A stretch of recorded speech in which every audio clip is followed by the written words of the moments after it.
According to the National Electrical Code, the following types of conductors can enter a transformer: rigid metal conduit, intermediate metal conduit, electrical metallic tubing, and flexible metal conduit. There is no requirement that conductors entering a transformer must be flexible metal conduit. Electrical metallic tubing is an acceptable type of conduit for this purpose.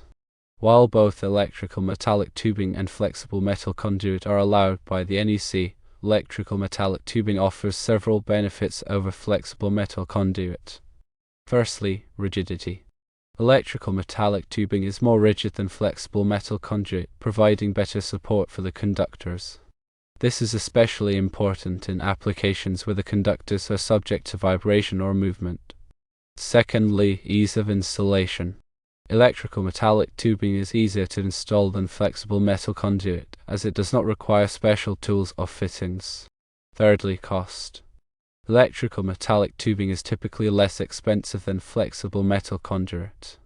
When using electrical metallic tubing or flexible metal conduit to enter a transformer, it is important to ensure the following safety considerations are met. Firstly, bonding. The conduit must be properly bonded to the transformer enclosure to prevent electrical shock. Secondly, grounding.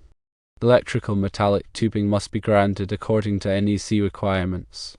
Thirdly, termination. The conductors must be securely terminated inside the transformer. Fourthly, strain relief. Adequate strain relief must be provided to prevent the conductors from pulling out of the transformer.